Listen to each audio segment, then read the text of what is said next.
हाँ जी, तो स्टार्ट किया जाए आज का क्लास। तो लास्ट क्लास में हम लोग जो है वो जेईई मेन का प्रॉब्लम सॉल्व कर रहे थे। 2 सितंबर के सेकंड शिफ्ट का मैथमेटिक्स का पार्ट है ना। उसमें हम लोगों ने कुछ क्वेश्चन किया हुआ था। आज क्या करेंगे हम लोग, आज उसी पार्ट को हम लोग आगे बढ़ाएंगे है ना। आगे जो हमारे बाकी बचे हुए क्वेश्चन हैं आज हम लोग इस क्लास में उसको सॉल्व करेंगे, ठीक है। स्टार्ट करते हैं अपना क्लास। हमारा वही है जेईई मेन 2020 और पेपर है आपका कौन से डेट का, 2 सितंबर 2020। सेकेंड शिफ्ट सॉल्यूशन मैथमेटिक्स, और कौन सा पार्ट है ये, पार्ट 2 हो गया। वो हमारा पार्ट 1 था और ये हमारा पार्ट 2 है। चलिए स्टार्ट करते हैं आज का lecture.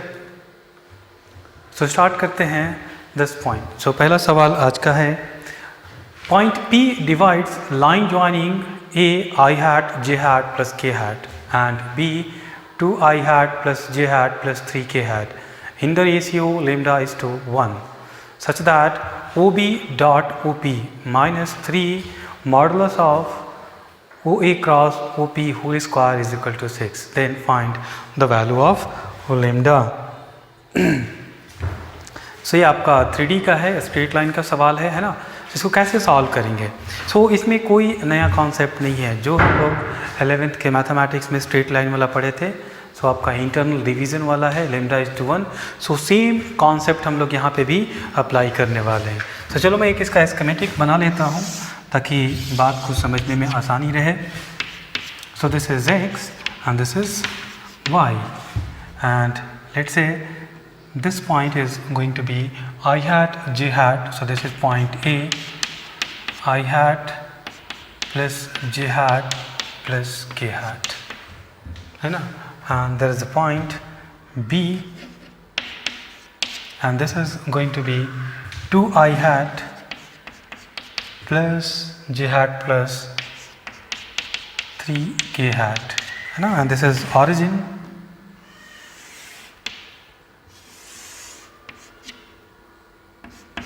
and this is the line. This is the line passing through A comma B. This is nothing but line. और बोल रहा है कि एक पॉइंट जो है, let's assume that this is the point P. This is going to divide this line in the ratio lambda is to 1. देख लो एक बार, in the ratio lambda is to 1 such that OB OP, so this is a P.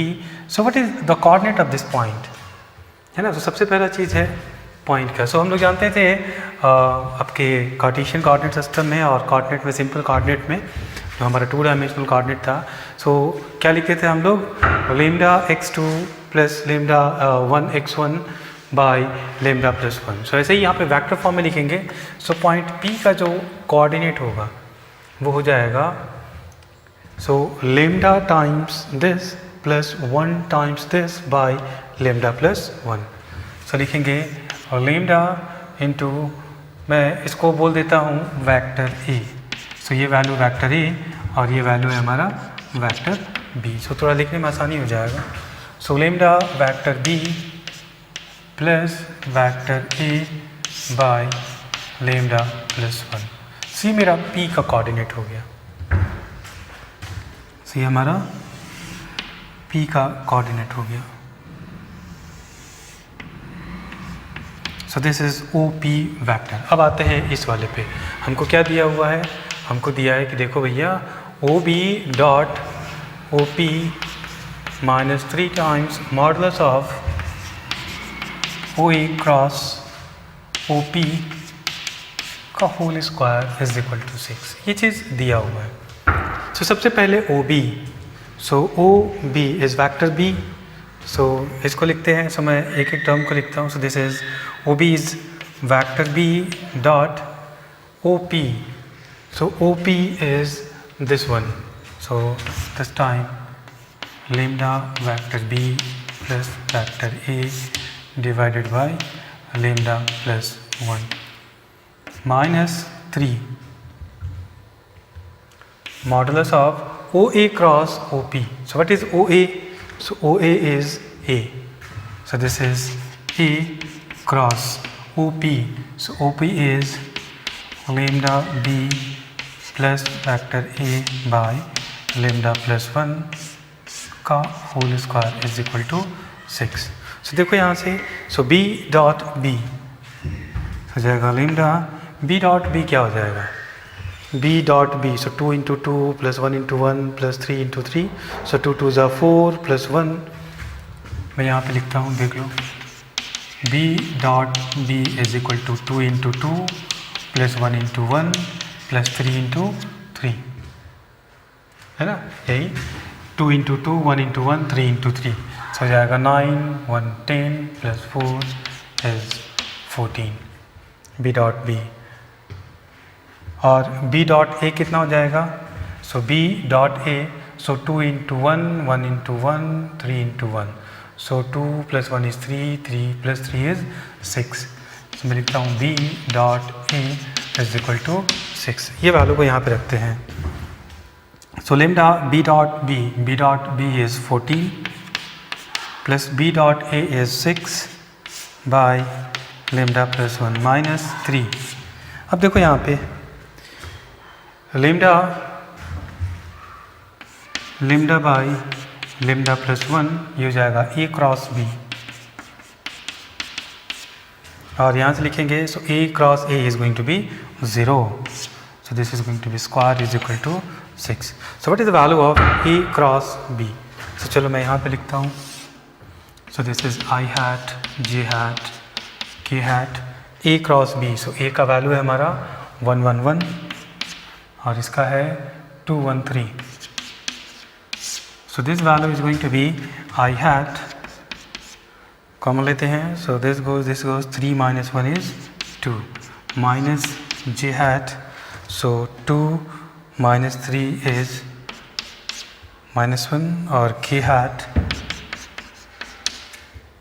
so k hat is going to be 1 minus 2 is minus 1, so this is going to be 2 I hat minus minus plus j hat और minus k hat, so this is what is the a cross b।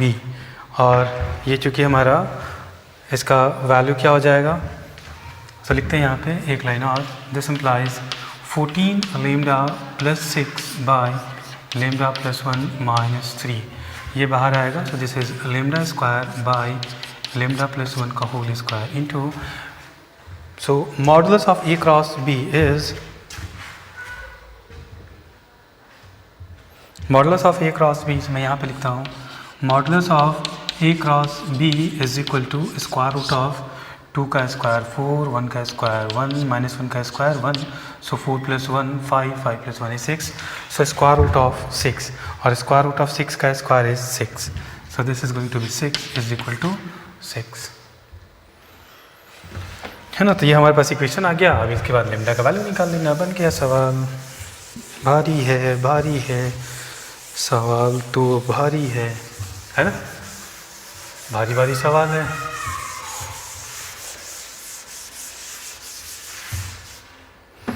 तो चलो calculate करते हैं। Lambda plus 1 LCM लेंगे, lambda plus 1 उधर चला जाएगा। So लिखेंगे, क्या लिखेंगे सर, थोड़ा ध्यान दो, थोड़ा बढ़िया से मिटा देते हैं, सब तो हो गया है। सो लिखेंगे यहाँ पे 14 lambda plus 6 into lambda plus 1 into lambda plus 1 minus 3 lambda 3 6 18 lambda 18 lambda square और ये चला जाएगा is equal to 6 lambda plus 1 whole square. चलो सॉल्व करते हैं। 14 लेम्डा और lambda, 14 lambda square, 14 lambda 1, 14 lambda plus 6 lambda plus 6 minus 18 lambda square is equal to 6 lambda square plus 6 plus 12 lambda. So 14 lambda minus 18 lambda. So this is minus 4 lambda square. यहाँ पे 14 lambda plus 6 lambda. So 14 और 6 20. So 20 lambda plus 6 is equal to 6 lambda square plus 6 plus 12 lambda, इसको भी इधर लेके आते हैं या इसको उधर लेके जाते हैं. सो 6 lambda square and this is 4, so 10 lambda square.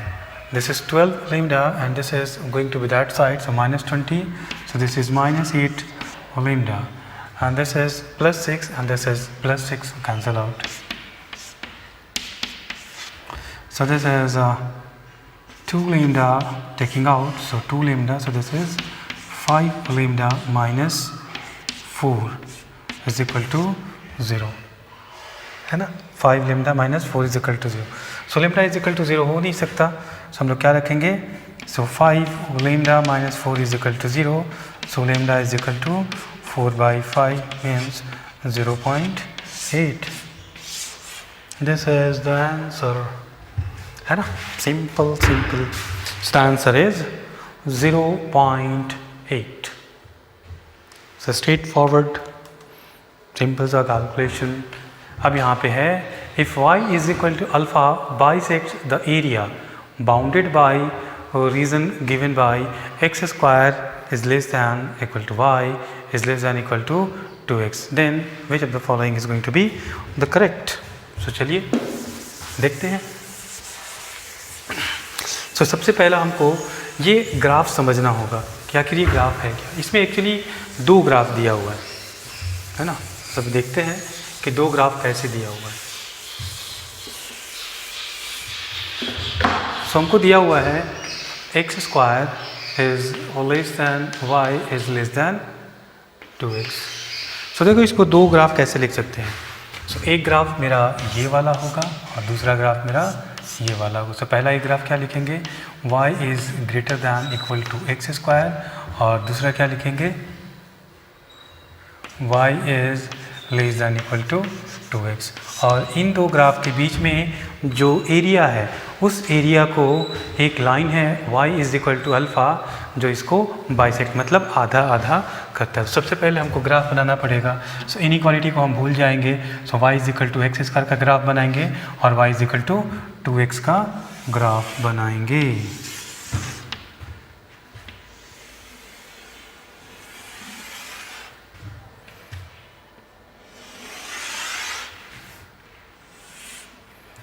So this is the graph of y is equal to 2x and this one is the graph of y is equal to x square and this is what is the area in between these two curves.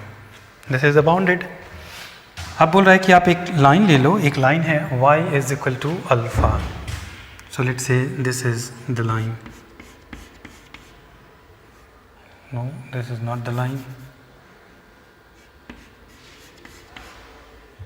This is also not the line.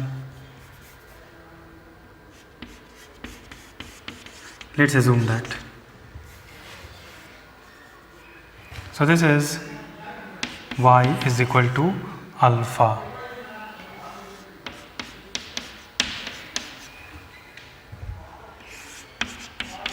So ये जो line है ये क्या कर रहा है, इस area को मतलब this area is equal to this area, ये हाफ हाफ हो रहा है. So you have to find out, I think we have to find out the relation.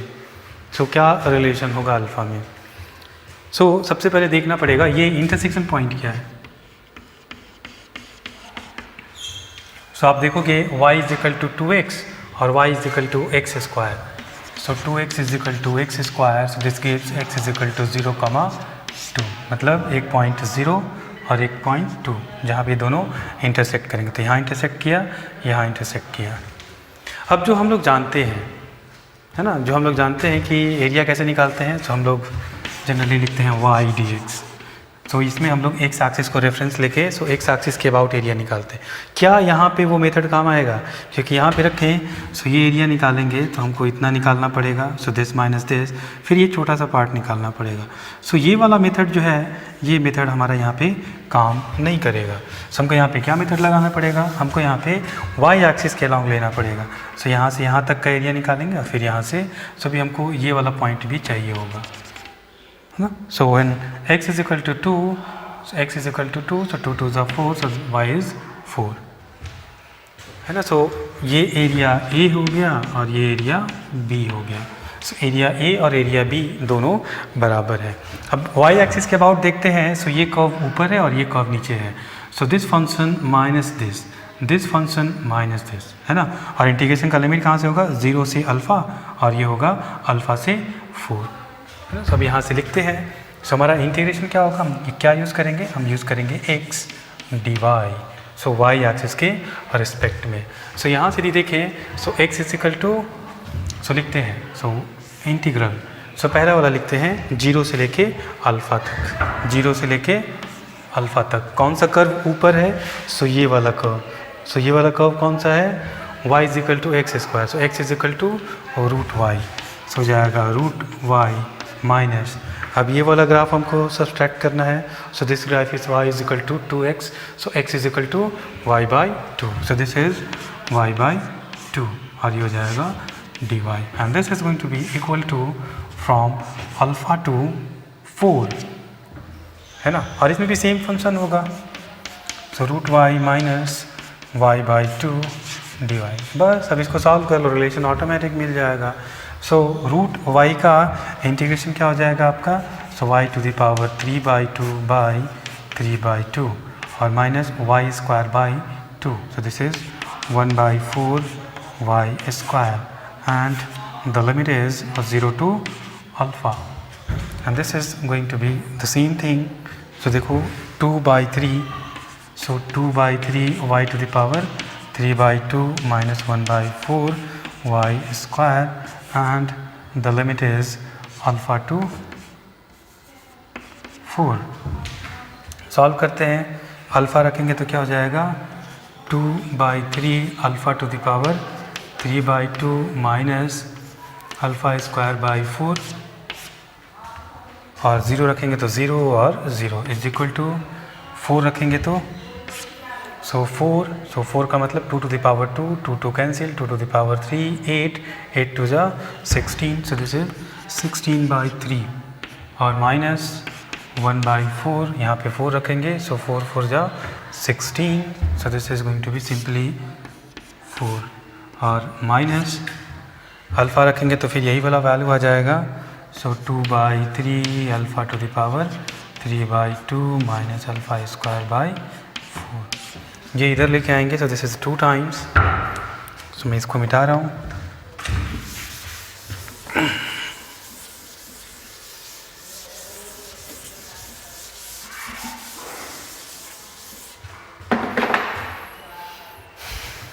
सो मैं इसको लेके आऊँ तो लिखूँगा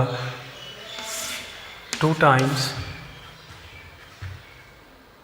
2 alpha to the power 3/2 by 3 minus alpha to the power 2/4 is equal to, ये हो जाएगा 4 3 जा 12, 12 तो हो जाएगा 4/3 इज इक्वल टू 4/3। चलो एलसीएम लेते हैं।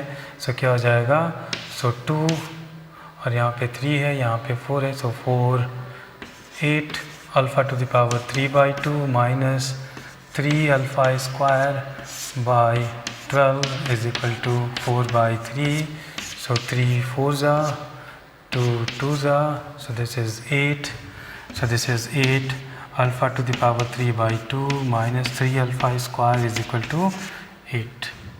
देखो तो कोई है क्या, 8 alpha to the power 3/2 minus 3 alpha square is equal to 8, पहला ही ऑप्शन है। 8 alpha to the power 3/2 minus 3 alpha square is equal to 8, hence the correct option is A। Clear? हाँ जी, तो काफ़ी इंटरेस्टिंग सवाल था। तो द आंसर इज A। अगले सवाल की तरफ मूव करते हैं। सो हमको एक रिलेशन दिया हुआ है। रिलेशन क्या दिया हुआ है, रिलेशन दिया हुआ है कि if sin 4 theta plus cos 4 theta plus lambda is equal to 0 has a real solution then a range of lambda is. So lambda का रेंज बतलाओ।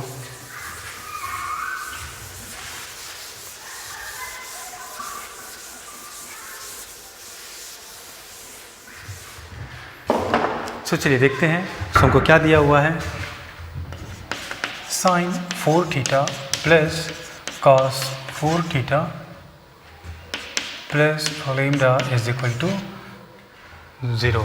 तो चलो इसको सॉल्व करते हैं पहले।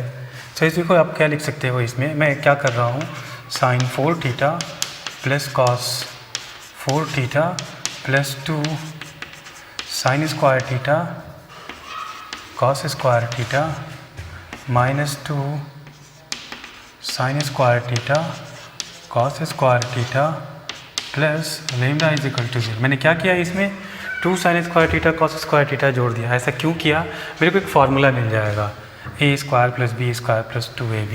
सो I can write sine square theta plus cos square theta का whole square minus 2, और इसको मैं ऐसे लिख सकता हूँ, यहाँ पे 2 से मल्टीप्लाई 2 से डिवाइड, सो 1/2, यहाँ पे 4 हो जाएगा। सो लिखेंगे 2 साइन थीटा कॉस थीटा का whole square plus lambda is equal to 0। अब देखो इसका वैल्यू कितना होता है, sine square plus cos square theta is 1, so this is 1 का square is 1 minus 1/2 sine square 2 theta plus lambda is equal to 0। मैं इसको उधर लेके जा रहा हूँ, तो लिखूँगा half sine square 2 theta is equal to lambda plus 1, and if I am going to write sine square 2 theta is equal to 2 times lambda plus 1। चलो दिमाग लगाओ, यहाँ तक तो हमने इसको इतना बड़ा सा जो क्वेश्चन दिया था उसको हमने इतना छोटा कर दिया। अब यहाँ पे लेफ्ट साइड में देखो sign square 2 theta, sine theta का वैल्यू कभी भी 1 से बड़ा नहीं होता है ना।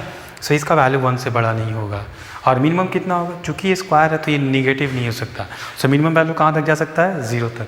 सो हम लोग यहाँ पे क्या लिखेंगे, हम बोलेंगे देखो भैया जो साइन स्क्वायर 2 थीटा है ये 1 से छोटा होगा, और ये हमेशा 0 के बराबर या 0 से बड़ा हो सकता है। सो साइन स्क्वायर 2 थीटा का वैल्यू कितना है, 2 लेमडा प्लस 1 लेस देन 1। तो चलो सॉल्व करो, क्या लिखेंगे अब आगे, 2 से डिवाइड कर देते हैं। So this is 0, this is lambda plus 1 and this is 1/2। अब 1 को इधर भी लाते हैं उधर भी लाते हैं, इधर आएगा तो -1 से लेमडा, इधर जाएगा so half minus 1 is minus half. So the range of lambda is going to be -1 to -half। देखो तो कौन सा -1, 1 minus half, yes, so the answer is B। So B is going to be the correct answer। So B is going to be the correct answer। अगला सवाल, if y is equal to summation of k cos inverse 3/5 cos kx minus 4/5 sin kx then dy by dx। देखो कितना ना घुमा के सवाल पूछा है, समीशन उमेशन इन्वर्स फंक्शन पता नहीं क्या क्या लगा दिया है, और ऐसा लग रहा है कि क्वेश्चन बहुत टफ है। देखते हैं क्या वाकई में टफ है,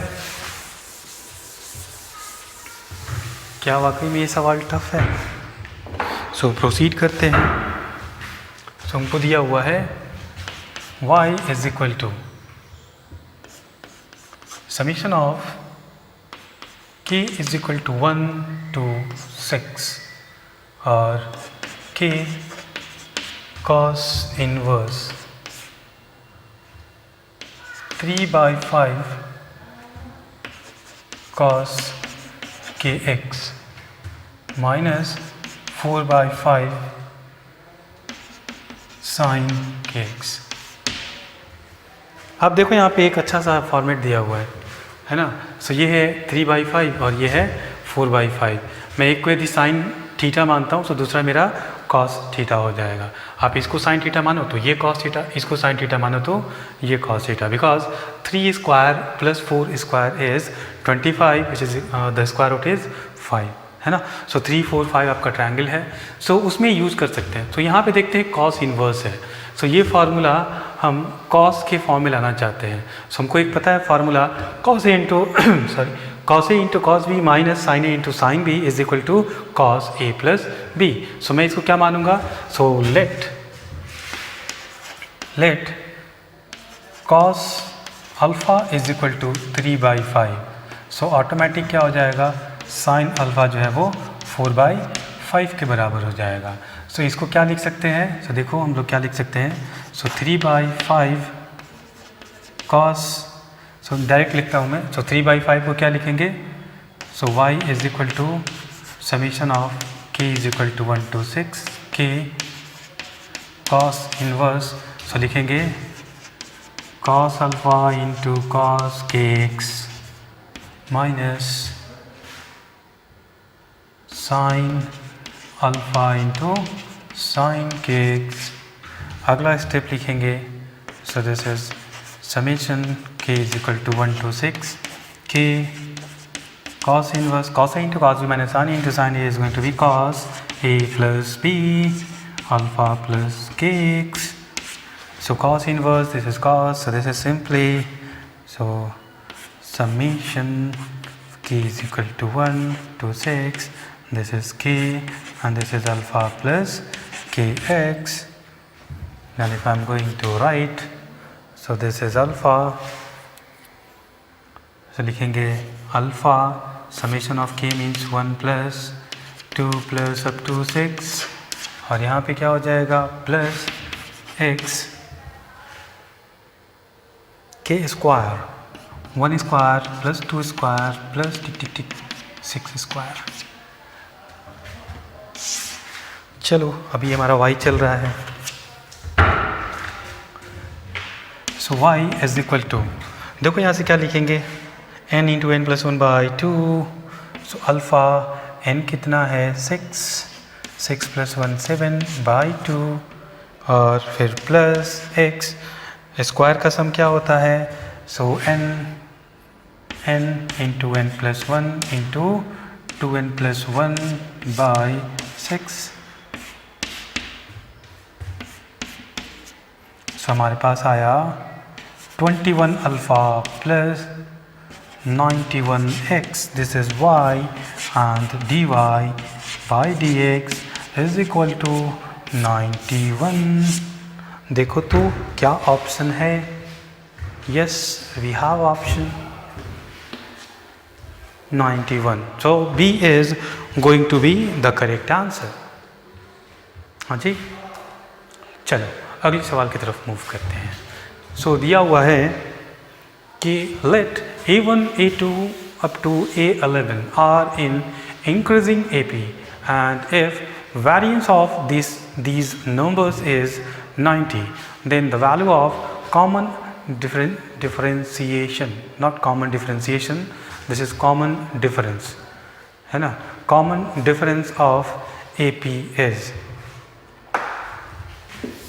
so common difference आपको निकालना है, मतलब D का वैल्यू निकालना है।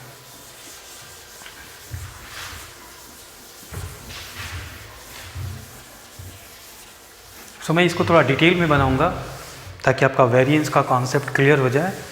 सो I will take little bit of time, फिर आप प्रैक्टिस करोगे तो आप इसको तेज़ी से बना सकते हो। हाँ, मैं भी इसको तेज़ी से बना सकता हूँ, बट अभी मैं चाह रहा हूँ कि आपको वेरिएंस का कॉन्सेप्ट क्लियर हो जाए, है ना। सो ऐसे चीज़ों में सो हमको A1 A2 A11 तक है। सो मैं A1 को मान लेता हूँ A, A2 को मान लेता हूँ A प्लस D, ऐसे ही करते करते A11 को मैं क्या मान लूँगा A प्लस 10D। क्लियर।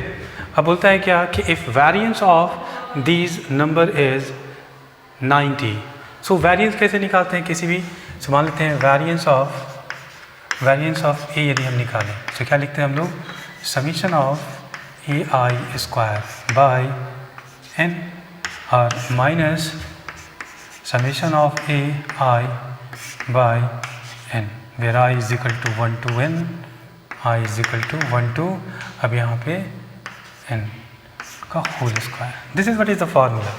यदि इसमें लगाते हैं तो चलो वेरिएंस ऑफ A लगाते हैं, n कितना है 11 टर्म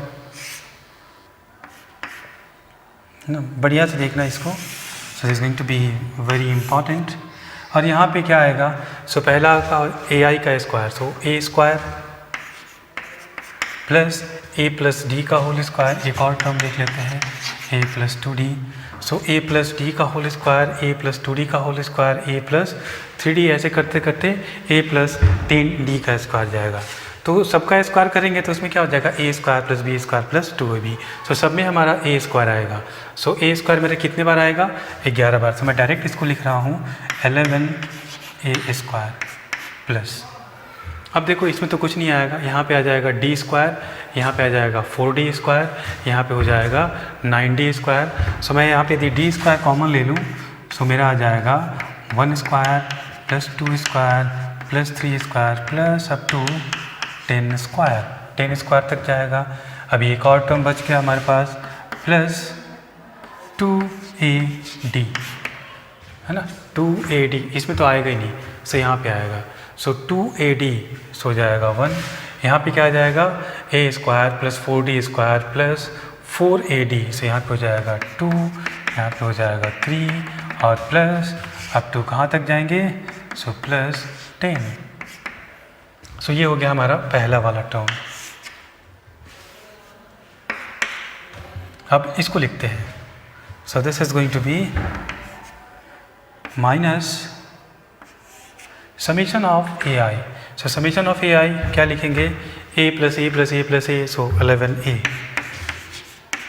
प्लस यहाँ पे है d 2d 3d 4d, सो d कॉमन ले लें, सो हो जाएगा 1 plus 2 plus 10 and divided by 11 का होल स्क्वायर। चलो अब इसको सॉल्व करते हैं। सो यहाँ पे हो जाएगा हमारा 11a square plus 1 square 2 square, तो इसको आपको समीशन पता है, अभी लिखा था हम लोगों ने। सो n into n plus 1 into 2n plus 1 by 6। So n कितना है 10, n plus 1 11, 2n plus 1 21 by 6 into d square plus 2ad into 1 plus 2 plus 3, so n into n plus 1 by 2, so n into n plus 1 by 2 and the whole thing is divided by 11.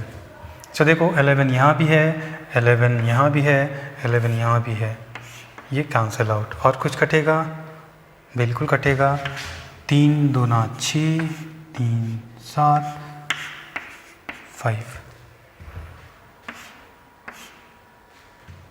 ठीक है, इस term, अब इस term को लिखते हैं minus, हो जाएगा 11a प्लस ये कितना हो जाएगा, n into n plus 1 by 2 into d by 11 का होल स्क्वायर। क्लियर। तो क्या करेंगे, देखो यहाँ से भी 11 यहाँ भी है, 11 यहाँ भी है, 11 यहाँ पे कटेगा and this is 5।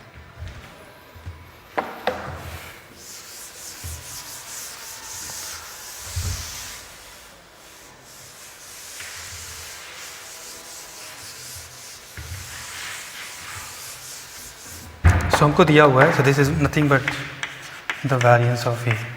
So now the variance of A is equal to, देखो तो यहाँ पे क्या बचा, A square plus 5 7 5 35 35d square, 35d square और प्लस 10ad और माइनस ये बच गया a प्लस 5d का होल स्क्वायर। सो इसको लिखेंगे, so a square minus 25d square और माइनस माइनस यहाँ जब प्लस है ना तो माइनस ही होगा। सो 5 to the 10ad, देखो तो कुछ कटेगा क्या, 10ad 10ad, a square, so 35 minus 25 is 10d square और वेरिएंस ऑफ ए कितना दिया हुआ है, so the variance of these numbers is 90, so this is 90, so this implies d square is equal to 9, so d is equal to 3। क्योंकि increasing है तो यहाँ पे एक्चुअली में d का वैल्यू होगा प्लस माइनस 3, है ना, बट हमको क्या बोला है कि are increasing A P, it means d should be positive, means d is equal to 3। So this is what is the common difference. Clear? अगले सवाल की तरफ मूव करते हैं. So an equilateral triangle is inscribed in a parabola y square is equal to 8x whose one vertex coincides with vertex of parabola. Find the area of the triangle. बहुत simple सवाल है. ये आप लोगों ने हो सकता है कहीं ना कहीं ये क्वेश्चन आप लोगों को मिला होगा. ये क्वेश्चन बहुत बार पूछा जा चुका है. सो मैं इसको बोलूँगा कि ये रिपीटेड क्वेश्चन है. यदि आपने प्रीवियस ईयर्स के सवाल लगाए होंगे तो ये सवाल आपको ज़रूर मिला होगा, है ना. सो ये बहुत बार पूछा जा चुका है ऐसे सवाल. तो मैं इसका पहले डायग्राम बनाता हूँ.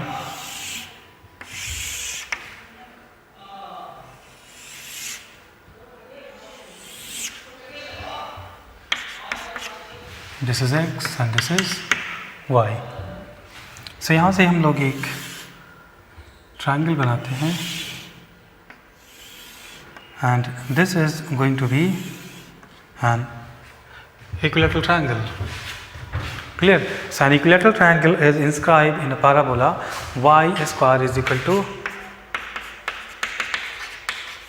8x whose one vertex coincides with the vertex of a parabola, है ना. So ये वाला vertex है जो coincide कर रहा है parabola के vertex के साथ. So find the area of the triangle. So इस triangle का area निकालना है. So equilateral triangle पता है कि सारा एंगल 6 से 60 होता है. So this angle should be 30 degree. मान लिया कि ये इसका जो साइड है वो A है सारा. So what is this point? So ये लेंथ देखोगे. So this length is going to be A cos 30 and this length is A sin 30. So what is the coordinate of this point? So x is A cos 30. A cos 30 means A root 3 by 2 or sin 30 is A by 2. So this is the point, or since this point lie on this parabola, so this point is going to satisfy the equation of parabola. Clear? So चलो रखते हैं. So y square is equal to 8x और y का value हमारा A by 2. So A by 2 का whole square is equal to 8 और x का value हमारा A root 3 by 2. So ये हो जाएगा A square by 4 is equal to, so 4A root 3. So A आप कॉमन ले लो. So this is going to be A minus 16 root 3 is equal to 0. A 0 नहीं हो सकता. So बोलेंगे A is equal to 16 root 3, है ना. So आपका area क्या होता है? Area is root 3 by 4 A square. So this implies root 3 by 4 A square का मतलब हो जाएगा 16 root 3 into 16 root 3. So this is 4, this is 64 और 64. So this is going to be 64 into 3 root 3 और ये हो जाएगा 12 192 root 3. So है क्या 192 root 3. So the answer is C.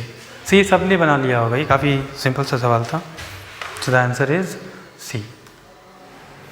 अगले सवाल की तरफ मूव करते हैं. If f of x is equal to ln 1 plus x by x where x belongs to minus 1 to infinity and f of 0 is equal to 1, then f of x is. तो देखो काफ़ी अच्छा सवाल है. तो इसको मैं अच्छे प्रॉब्लम की कैटेगरी में डालूंगा जहाँ पे बच्चे अच्छे से कंफ्यूज हो सकते हैं, है ना. तो ये थोड़ा डिफ़िकल्ट वे में इसको बोल सकते हैं. थोड़ा सा डिफ़िकल्ट ये सवाल है. मेंस के लेवल से थोड़ा अच्छा है. अच्छा खासा इसमें कॉन्सेप्ट इन्वॉल्व है. सो देखते हैं. हमको दिया हुआ है और इसके इंक्रीजिंग डिक्रीजिंग नेचर के बारे में हमको बतलाना है. सो हमको क्या दिया गया है? f of x is equal to ln 1 plus X by X. अब बोल रहा है क्या कि then F X is increasing decreasing always increasing decreasing decreasing. So आपको पता है कि किसी भी फंक्शन के नेचर को जानने के लिए उसका इंक्रीजिंग नेचर है या डिक्रीजिंग नेचर है, हम लोग क्या करते हैं? उसका डिफरेंशिएशन निकालते हैं ना. सो हम लोग क्या निकालेंगे? हमारा पहला स्टेप होगा कि we have to find out F prime x. So F prime X निकालेंगे तो क्या लिखेंगे, X into 1/1 + x minus ln 1 + x divided by X square, और लिखेंगे so X minus 1 + x ln 1 + x divided by 1 + x X square. और यहाँ पे ध्यान दीजिएगा x बिलोंग्स टू -1, इन्फिनिटी, ये चीज़ दिया हुआ है और ज़रूरी भी है बिकॉज x यदि -1 से छोटा होता है तो ये निगेटिव हो जाएगा जहाँ पे हमारा लॉग डिफाइंड नहीं होता है। So that number should be greater than -1। Clear? So अब आगे देखते हैं। So this is what is the F prime X. अब यहाँ पे हमको इस इंटरवल में चेक करना है कि ये पॉजिटिव है, निगेटिव है, कहाँ से कहाँ तक पॉजिटिव है और कहाँ से कहाँ तक ये निगेटिव है। तो चलो इसके हम एक एक टर्म के बारे में देखते हैं। सो -1 से लेके इन्फिनिटी के बीच में आप एक्स स्क्वायर देखोगे। सो एक्स स्क्वायर हमेशा क्या होगा, पॉजिटिव होगा, क्योंकि तो स्क्वायर ऐसे ही पॉजिटिव है, कुछ भी डालो। अब 1 + x के बारे में देखते हैं। सो x जो है वो -1 से बड़ा है, सो मतलब -1 होगा, 0 होगा। सो ये जो वैल्यू है ये वैल्यू भी हमेशा पॉजिटिव होगा, मतलब ये जो नीचे वाला पूरा टर्म है दिस इज़ ऑलवेज पॉजिटिव। सो केवल यदि हम इसको एनालाइज कर लें सो अपना काम हो जाएगा कि ये पॉजिटिव है या निगेटिव है, तो यही डायरेक्टली और रिफ्लेक्ट करेगा कि मेरा एफ प्राइम एक्स पॉजिटिव होगा या एफ प्राइम एक्स निगेटिव होगा। So let's assume that this has another function g x. So g x is equal to x minus 1 + x ln 1 + x, है ना। अब जी एक्स पॉजिटिव है, negative है, कब positive है कब निगेटिव है, सो ये कैसे हमको पता चलेगा। सो हम इसका फिर मोनोटोनिसिटी देखेंगे इसका कि ये फंक्शन इंक्रीजिंग कब है और डिक्रीजिंग कब है। सो वहाँ से हमको वैल्यू निकल जाएगा। सो अगला स्टेप क्या करेंगे, we are going to find out value g prime x. So this is 1 minus this is 1 + x into ln 1 + x इज़ 1/1 + x और माइनस 1 + x is 1, so this is ln 1 + x. So this is cancel out, this is 1, 1 - 1 is cancelled. So we left with g prime x is equal to minus ln 1 + x. Clear? सो ये चीज़ हमको मिला। अब थोड़ा सा हम लोग लॉग के properties पे आते हैं। लॉग में जब ये वैल्यू 0 से 1 के बीच में होता है so this value is going to be negative and negative positive. कहने का मतलब है मैं लिखूँगा कि जी प्राइम एक्स जो है so this is going to be greater than 0, ये पॉजिटिव होगा। मतलब जब 1 + x जो है वो 0 से 1 के बीच में लाई करेगा, इसका मतलब x जो है x बिलोंग्स टू -1 से 0 और बाकी में ये वैल्यू पॉजिटिव होगा तो पॉजिटिव और ये negative. So this is less than 0 when x belongs to 0 to infinity. So यहाँ पे ये पता चला कि जी प्राइम एक्स मतलब जो जी एक्स फंक्शन हमने मान लिया है ये फंक्शन 0 के पहले ये इंक्रीज़ कर रहा है और 0 के बाद ये डिक्रीज़ कर रहा है। सो अब देखो कोई फंक्शन इंक्रीज़ कर रहा है उसके बाद डिक्रीज़ कर रहा है। So this is what is the maximum value. और इस केस में देखें तो ये जो चेंजिंग है वो कहाँ पे हो रहा है, 0 पे, मतलब this point is going to be x is equal to 0। इसका मतलब है कि gx का मैक्सिमम वैल्यू जो है हमको x इज इक्वल टू 0 पे मिलेगा। सो चलो हम gx का मैक्सिमम वैल्यू निकालते हैं। सो gx का maximum value, so maximum value कहाँ पे मिलेगा हमको, सो 0 पे मिलेगा। सो gx ये है, so x is equal to यदि हम 0 रख देते हैं so this is 0 minus 1 + 0 ln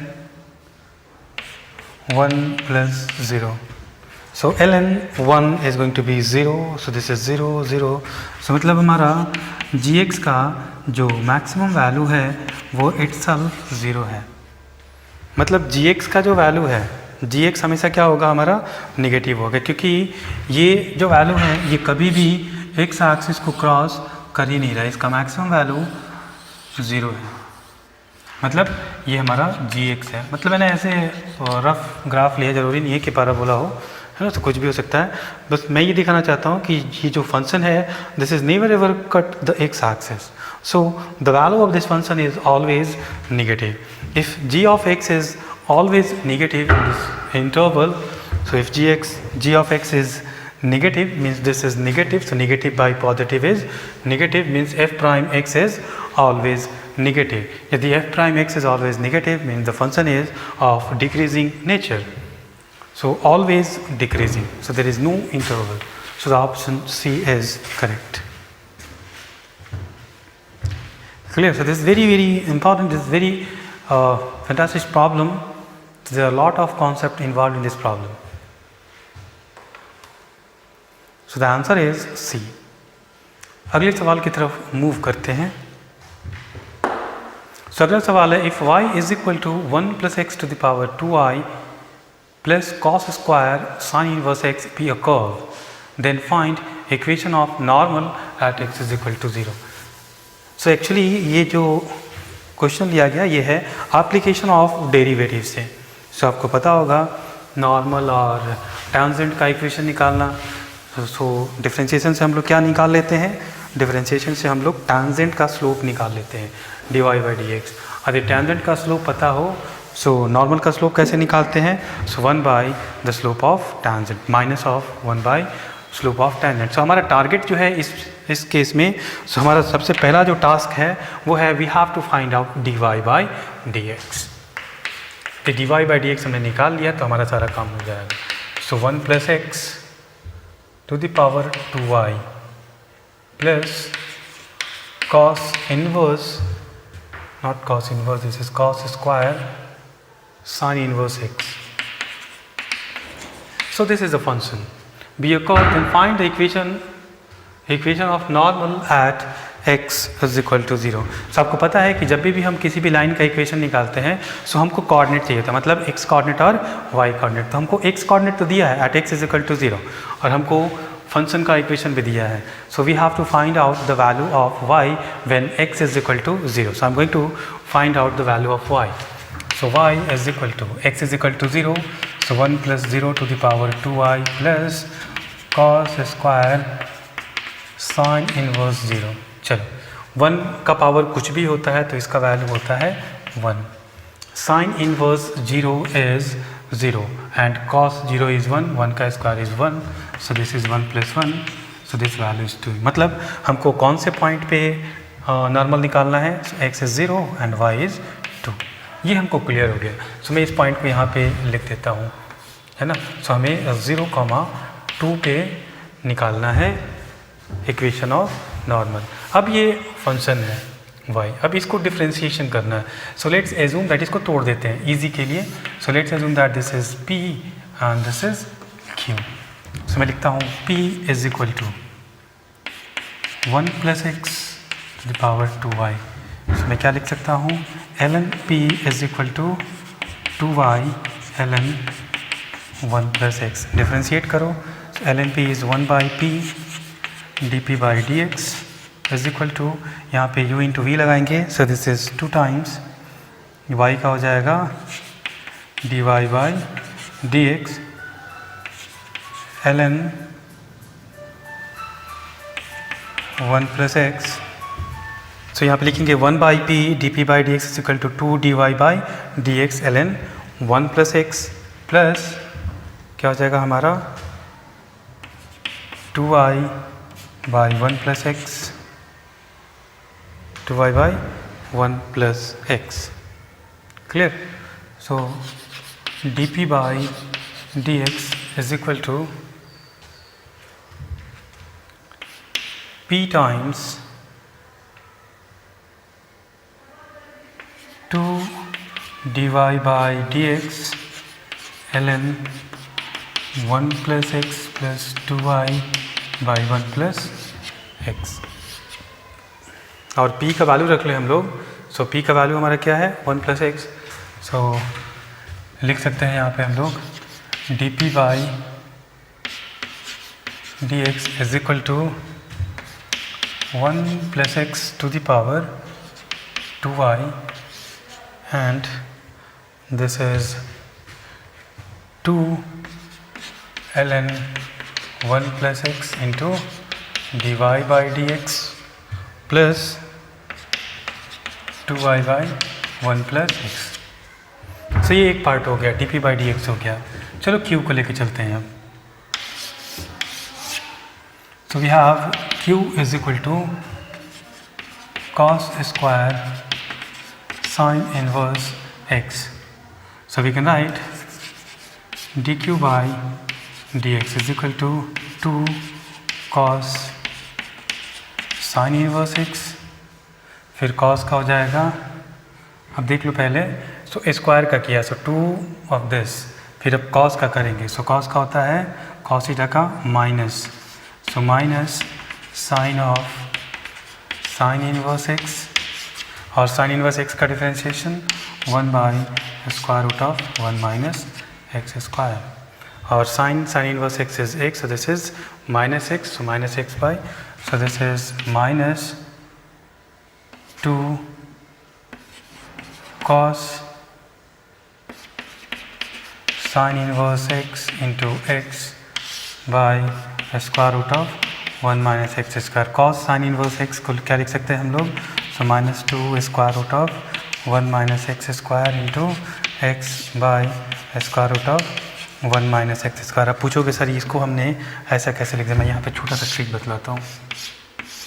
तो मान लिया थीटा है ना, so sine inverse x is equal to theta, यदि मैंने मान लिया sine inverse x is equal to theta, so sin theta is equal to x. So sin theta is equal to perpendicular by hypotenuse. So this is 1. So this is 1 minus x square.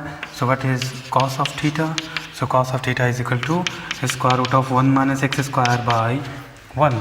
तब देखो sin inverse x को यदि हमने theta रख लिया, तो this is theta. So this is cos theta. So cos theta is equal to this. So this value is this one, है ना? So this is cancel out, and this is simply minus 2x. Clear? चलो आगे बढ़ते हैं। अब हमको dy by D x चाहिए, सो इसका काम ख़त्म हो गया।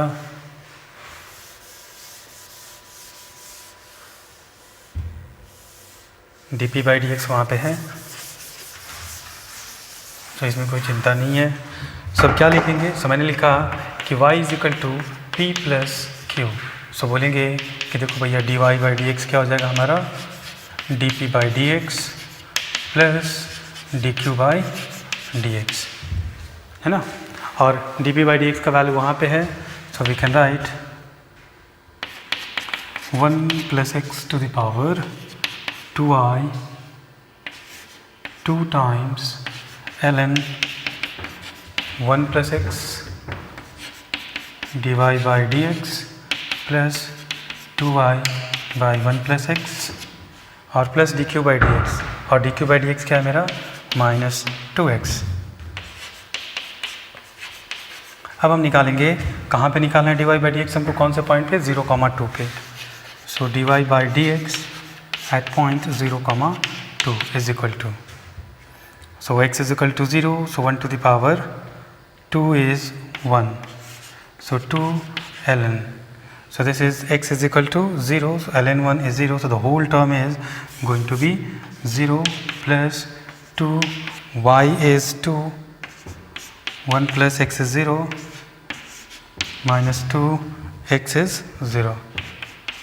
So if you calculate, so this is 2 2s are 4, so this value is going to be 4. So dy by dx आपको निकल गया, so हम बोलेंगे कि अच्छा, so slope of normal क्या हो जाएगा, -1/4। सो नॉर्मल का यदि स्लोप निकल गया तो इक्वेशन ऑफ नॉर्मल क्या हो जाएगा, अरे जल्दी बोल दो, अब तो सब हो गया। स्लोप पता है, पॉइंट पता है, सो नॉर्मल कहाँ से पास कर रहा है, 0,2 से, और नॉर्मल का स्लोप कितना है, -1/4।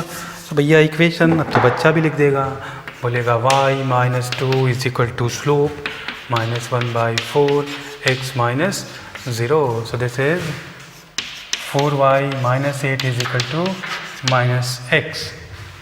क्लियर? सो यहाँ पे लिखेंगे हम लोग x plus 4y is equal to 8। So this is going to be the equation of normal. Check करो क्या कोई ऑप्शन अवेलेबल है। So x plus 4y is equal to 8, yes, option A is correct. x plus 4y is equal to 8 is the correct option. देख लो, correct option is a. चलिए अगले सवाल की तरफ मूव करते हैं. इसमें बोला है if the sum of first 11 terms of an AP A1 A2 A3 is 0 where A1 is not equal to 0, then the sum of the AP A1 A2 A3 up to A23. So there is a mistake. This is not A2. This term is not available. So A1, A3, A5, A1, A3, A5, A7 कुछ इस type से हैं, सारे odd terms हैं. Is K A1. So where K is equal to. So we have to find out the value of K.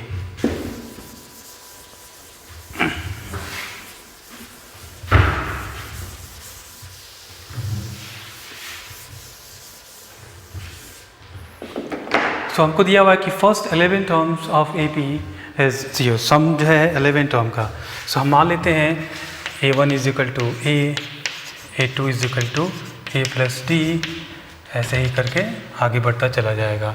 So 10 terms का summation क्या हो जाएगा? सर लिखेंगे n/2 2A plus n-1 9 into D is equal to 0, है ना. So direct लिखेंगे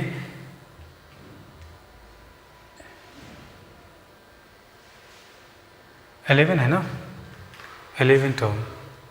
So sorry, it's not 8 term. So this is the first 11 term. So this is not 10. This is 11/2 2A plus.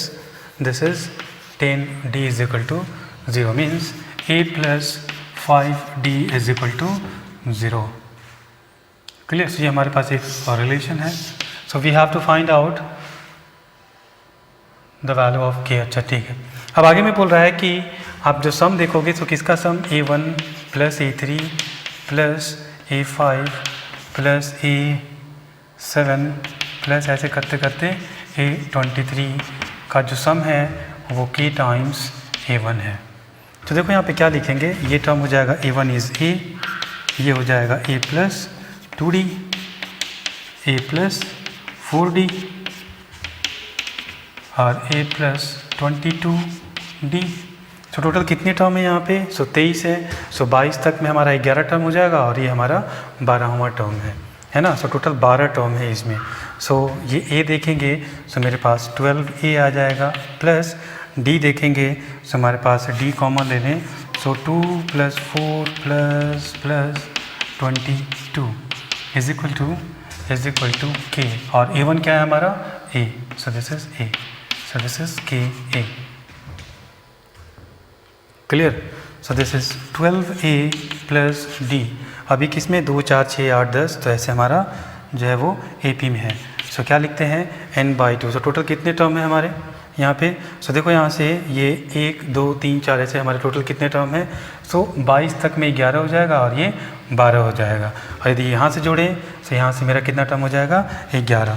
So n/2 2A plus n-1. सो 11 में से हमारा 1 जाए. सो this is 10 and this is D. So D is 2 2. So this is 2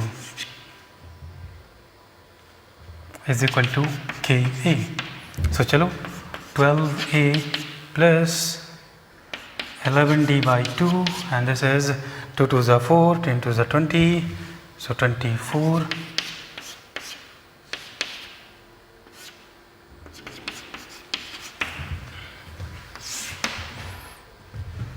तो लिखते हैं 12A plus 11 into 12 into D. D कहाँ है हमारा? एक रिलेशन आया था D is equal to minus A/5 is equal to KA. देखो तो A cancel. So 12 into 5 minus 11 into 12/5 is equal to K. So कितना हो जाएगा? 12 into -6/5 is equal to k। तो -72/5 इज इक्वल टू k। देखो तो कहीं पे है -72/5। This is going to be -72/5। So the answer is B। Clear? चलो अगले सवाल की तरफ मूव करते हैं। ये सवाल जो है ये सवाल है 3D का, है ना? तो ये सवाल 3D से लिया गया है।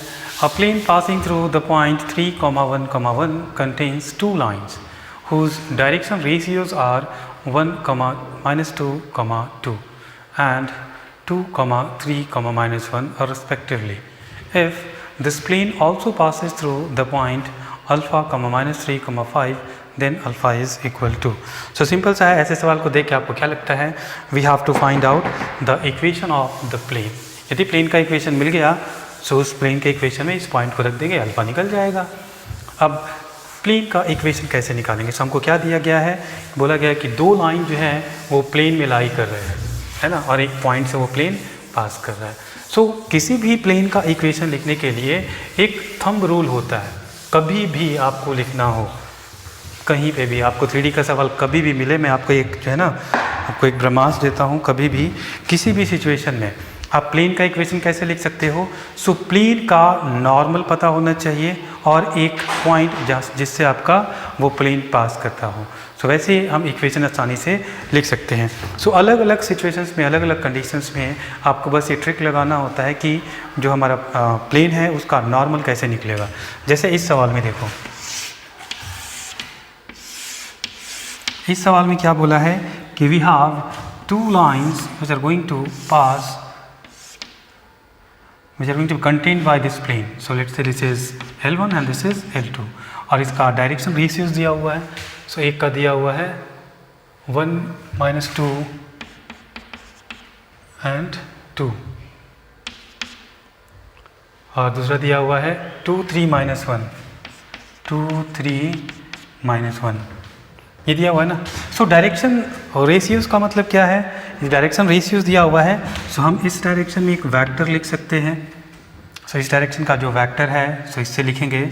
So this is going to be I hat -2j hat plus 2k hat और इस डायरेक्शन में हमारा वेक्टर क्या हो जाएगा? सो लिखेंगे 2i hat plus 3j hat -k hat।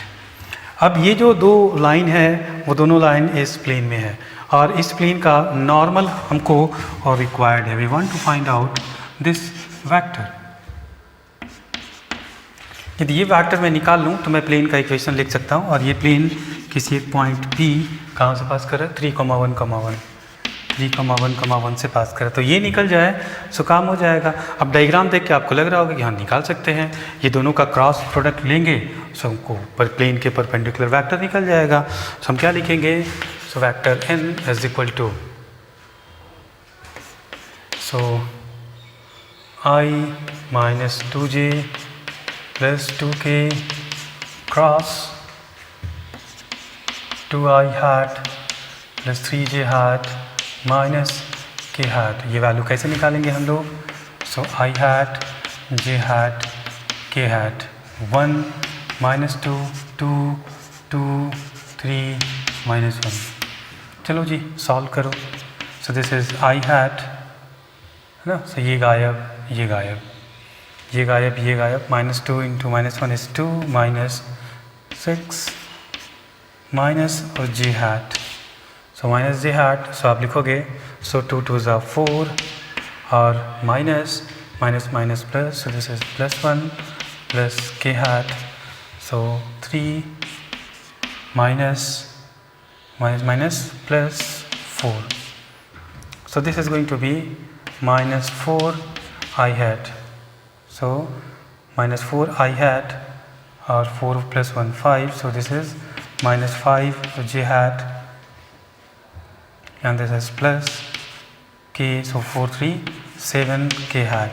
so देखो इस नॉर्मल का जो डायरेक्शन रेशियोज होगा वो क्या हो जाएगा? -4, -5, -7 clear? So what is the equation of the plane? So equation of plane यदि हम लिखे, सो लिखेंगे हम -4, लिखेंगे -4 x -3 फिर -5 y -1 और +7 z -1 is equal to 0. So this is the equation of the plane. Clear? अब ये बोल रहा है कि ये जो जो पॉइंट है alpha -3 5 is going to pass through this plane. So ये पॉइंट जो है इसको सेटिस्फाई करेगा, तो रख लेते हैं. So -4 x is equal to alpha, so this is alpha -3 -5 y is -3 -3 -1 is -4 + 7 z is 5 5 -1 is 4 is equal to 0. चलो सॉल्व करते हैं. So this is going to be -4 alpha और +12 और यहाँ पे हो जाएगा -+20 और ये हो जाएगा +28, है ना. सो कहीं पे कुछ गड़बड़ हुआ है क्या?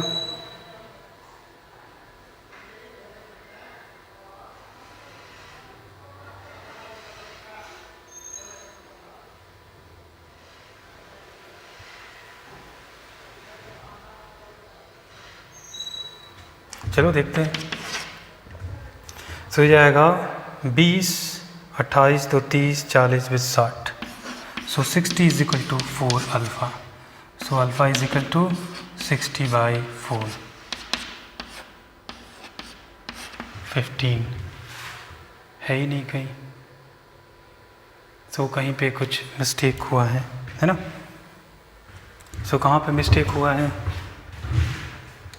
मिस्टेक होने का चांस यहीं पे है, देखते हैं. सो L1 is I hat -2j, एक बार नंबर मिला लेने दो. So 1 - 2, 2 1 - 2, 2. So I hat -2j hat + 2k hat. Good. So दूसरा है 2 3 -1 2 3 -1. सो 2I hat + 3j hat -k hat. So I hat j hat k hat. Good. So 1 - 2 2 2 3 -1. I hat, this goes minus plus, so this is 2 -6. Good. Minus j hat 1 into 1, so -1 -1. oh गड़बड़ हुआ है यहाँ पे. So this is going to be plus and plus k hat 3 + 4. So k hat, this goes, so 1 3 is 3 3 + 4 3 + 4. हाँ जी ठीक है. सो यहाँ पे केवल मिस्टेक है. This is going to be plus, so this point is going to be plus, so this is going to be plus, this is going to be plus, so this is going to be -20, है ना. सो 28 तो 30 40 20, तो ये हो जाएगा 20. So alpha, this is 20, so this is not 15, this is 5. Yes. So the answer is C. हल्का सा mistake हो गया था यहाँ पे. Clear. So the answer is going to be C. चलिए अगले सवाल की तरफ मूव करते हैं. So let A is equal to,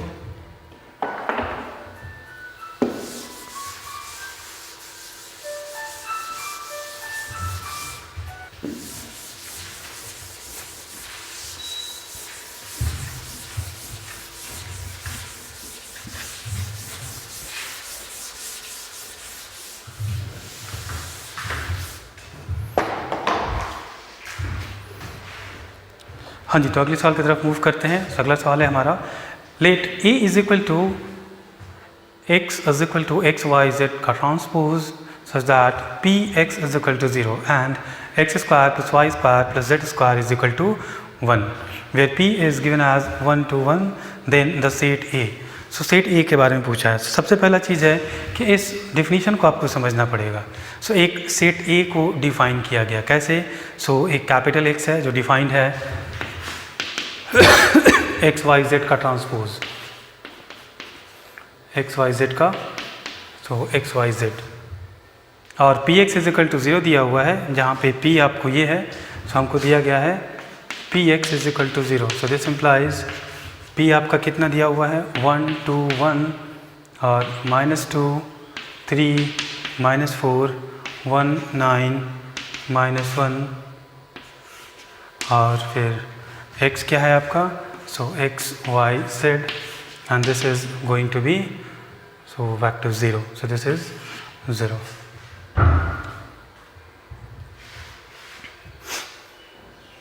सो यहाँ पे आप देखोगे तो आपको क्या मिलेगा, एक्चुअली मैं आपको पूरा मैट्रिक्स फॉर्म में लिख लो इसको, सो 0 0 0।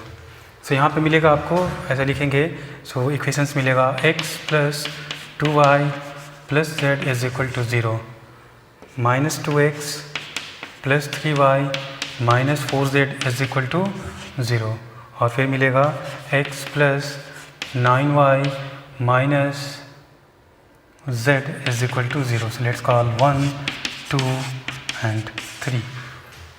So then set A is, so set A क्या होगा, और हमारे पास एक रिलेशन भी दिया हुआ है, we have x square plus y square plus z square is equal to not 0, this is going to be 1. So चलिए कोई भी दो इक्वेशन लेते हैं, so इन दोनों को लेते हैं 1 और 2, so इसमें 4 से मल्टीप्लाई कर देते हैं और दोनों को जोड़ देते हैं, so यहाँ पे हो जाएगा 4x minus 2x is 2x, 4 2 8y plus 3y is 11y is equal to 0। Clear, so this implies हम लोग क्या लिखेंगे यहाँ पे, x is equal to 11y by 2, है ना। अब इसमें से हम क्या करेंगे, x is equal to 11y by 2, अब तीसरे में रख लेते हैं, so x is equal to 11y by 2 plus 9y by 9y minus z is equal to 0। So what we are going to get is z is equal to, so 11y this is 18, so 18 19 29, so 29y by 2,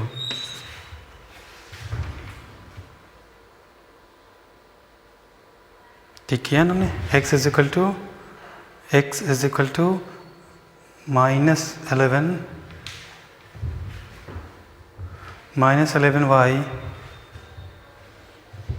this is minus 11y by 2, minus 11y by 2 minus 11y by 2 इसमें रख दिया plus 9y, सो 18 और 18 में से 11 गया तो 7, सो this is 7y by 2।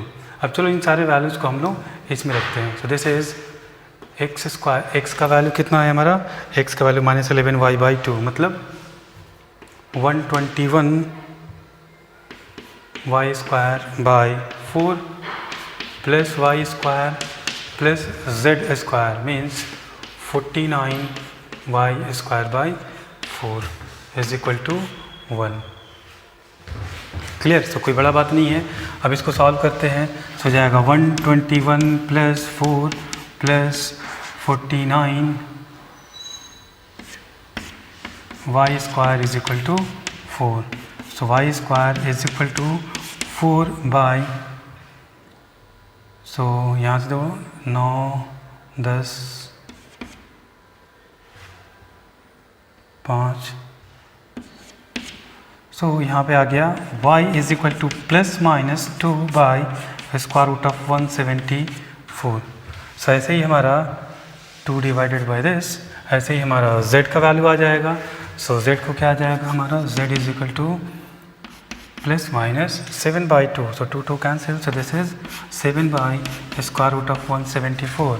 और ऐसे ही हमारा x का वैल्यू आ जाएगा प्लस माइनस x का वैल्यू है, so this is minus 11y by 2, so this is not plus minus, this is minus plus 11 by 2, so this is 11 by square root of 174। so देखो यहाँ पे मेरे पास दो set बनेगा, एक बनेगा प्लस में 2 प्लस में 7 और एक माइनस में, एक सेट, दूसरा माइनस माइनस और यहाँ पे प्लस। तो हमारे पास एग्जैक्टली दो सेट जो हैं वो एक्स वाई जेड के मिल रहे हैं। सो इस एक्स वाई जेड का वैल्यू हमारे पास कितने सेट मिलेंगे? 2। So contains exactly 2 elements. So this is going to be the correct answer. Clear?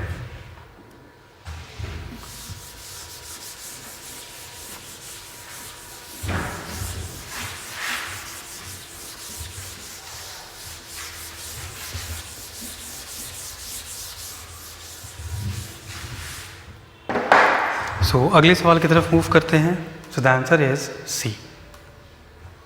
सो अगला सवाल है हमारा, the set of all possible values of theta in the interval 0, pi for which the points 1, 2 and sin theta, cos theta lie on the same side of the line x plus y is equal to 1।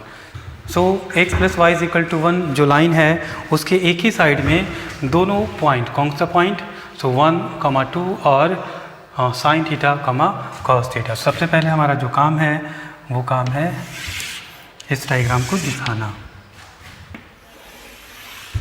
So this is the line, है ना, और 0 से पाई के बीच में हमको दिखलाना है। So x और y and this line is going to be x plus y is equal to 1। सो पहले देखते हैं 1, 2 कहाँ पे है। So this point is 1, this point is also 1, मतलब इसको लिखेंगे 1, 0 एंड दिस इज 0, 1।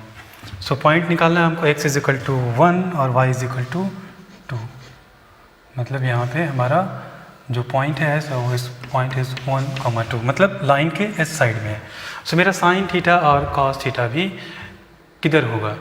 सो यदि मैं एक रेडियस बना लूँ यहाँ से,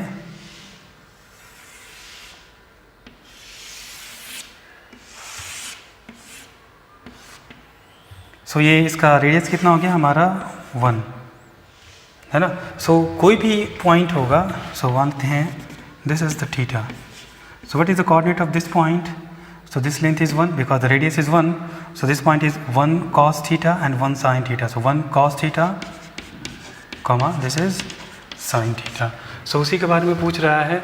सो वहाँ पे थोड़ा उल्टा हो गया, cos थीटा, sin थीटा होगा, है ना।